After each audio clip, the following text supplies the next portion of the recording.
আজকে ফিলিস্তিনিদের মানুষের সঙ্গে যে আমরা সংহতি প্রকাশ করছি, সেটা সমবেদনা নয়। সমবেদনা তো অবশ্যই, কিন্তু শুধু সমবেদনা নয়, সেই সংহতি তাদের সংগ্রামের প্রতি সমর্থন। এবং তাদের সংগ্রাম হচ্ছে এই যে হিটলারি বিশ্ব, এই যে পুঁজিবাদী সাম্রাজ্যবাদী বিশ্ব, তাকে পরিবর্তন করা।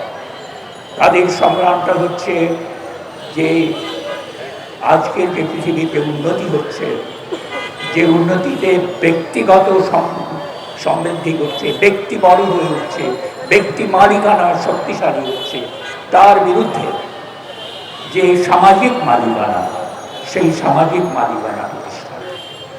যুদ্ধটা তাই সাম্রাজ্যবাদী পুঁজিবাদীদের সাথে সমাজতন্ত্রীদের, এটা আমরা এই যুদ্ধ, এবং এই যুদ্ধে পরাজয়ের কোনো স্থান নেই। কেননা পরাজয় মানে মৃত্যু, পরাজয় মানে সভ্যতার মৃত্যু, পরাজয় মানে মনুষ্যত্বের মৃত্যু। কাজেই ইসরায়েল যে কাজ করছে, সে কাজ সভ্যতাকে ধ্বংস করার কাজ, মনুষ্যত্বকে ধ্বংস করার কাজ। এবং তার বিরুদ্ধে এই যে প্যালেস্টাইনি বন্ধুরা প্রাণপণে লড়াই করছেন, সে লড়াই আমাদেরই লড়াই। সে লড়াই বিচ্ছিন্ন কোনো লড়াই নয়, এটা শুধু সেখানকার লড়াই নয়, এ লড়াই সারা পৃথিবীর মানুষের লড়াই। এবং এর থেকে মুক্তি পাওয়ার জন্য যে কাজটা করতে হবে, সেটা হচ্ছে এই বিশ্ব ব্যবস্থায় পরিবর্তন আনতে হবে, হিটলারি ব্যবস্থায় পরিবর্তন আনতে হবে। হিটলার যাতে নিশ্চিহ্ন হয়, তাদের বিদায় করতে হবে। এবং বিদায় করতে হলে ব্যক্তি মালিকানার জায়গায় সামাজিক মালিকানা প্রতিষ্ঠিত করতে হবে। আজকে ব্যক্তি মালিকানার চরম জায়গায় চলে গেছে। সভ্যতার যে উন্নতি, যে ধারাবাহিক উন্নতি, যে বিস্ময়কর উন্নতি, সেই উন্নতির অভ্যন্তরে যা রয়েছে, সেইটা হলো ব্যক্তিগত সম্পত্তি বৃদ্ধি, ব্যক্তির শক্তি বৃদ্ধি, ব্যক্তির মুনাফা বৃদ্ধি। এই যে পুঁজিবাদ, সে পুঁজিবাদ মুনাফা চেনে, মনুষ্যত্ব চেনে না, এবং মুনাফার জন্য মানুষ খুন করে, তার বিরুদ্ধে সংগ্রাম চলছে। কাজেই ফিলিস্তিনিদের সাথে সংহতি সমবেদনাশীল নয়।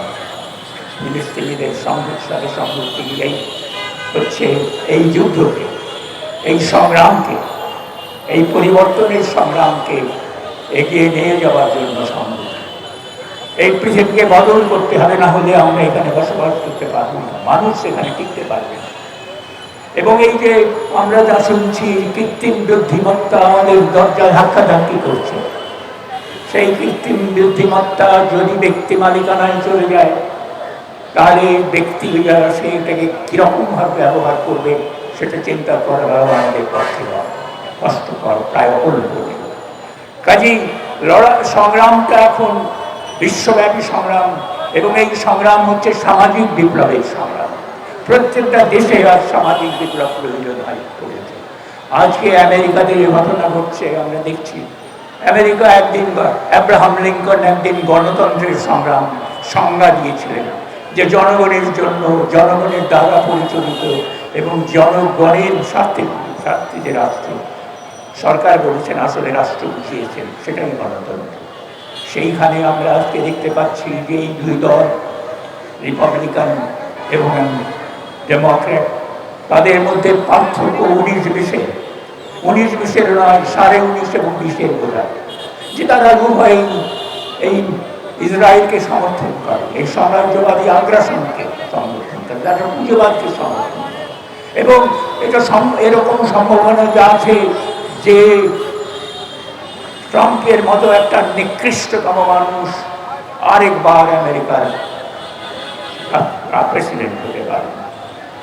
সেই সম্ভাবনার কারণ হচ্ছে এই ব্যবস্থা। সেই জন্য সংগ্রামটা হচ্ছে ব্যবস্থার বিরুদ্ধে, কেবল নেতিনিহার বিরুদ্ধে নয়, কেবল হিটলারের বিরুদ্ধে নয়, যে ব্যবস্থা হিটলারকে এবং নেতিনিয়াহুকে জন্ম দেয়, পালন করে, শক্তিশালী করে, তার বিরুদ্ধে।